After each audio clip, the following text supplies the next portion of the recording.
చెప్పాలి గట్టిగా స్వరమెత్తి. అవునయ్యా, నేను బ్రతికున్నానంటే అది కేవలం నీ కృపయ్యా.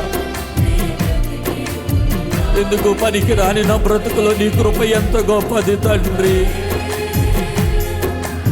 మేము మహిమపరచబడాలని కార్యక్రమం పెట్టలేదు నైనా.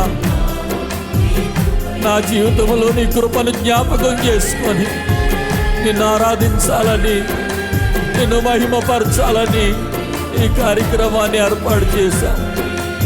నీ కృపకు కృతజ్ఞుడను ప్రభు. నేనేమై ఉన్నానో అందరూ చెప్పండి స్వరమెత్తి. మనం ఏమైనది కేవలము దేవుని కృప. మనం ఏమైనది కేవలము దేవుని కృప. అయ్యా, నీ కృప కొరకై వందనాలయ్యా. ఎందుకు పనికి రాని వాడును నైనా, ఏ యోగ్యత లేని వాడును ప్రభు. నాలో చెప్పుకోవడానికి ఏ ఘనత లేదు నైనా, ఏ ఘనత లేదు తండ్రి.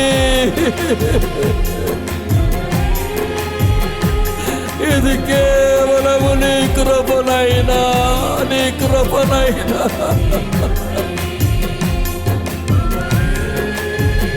పనికి రాని జీవితాన్ని పనికొచ్చే పాత్రగా మలిచాలి.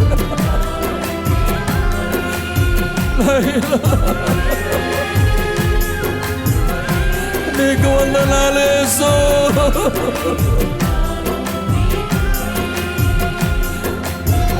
వందనాలు నైనా,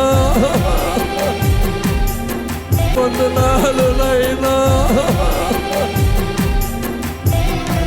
ఏమిచ్చినా నీ రుణము తీర్చుకోలేనయ్యా.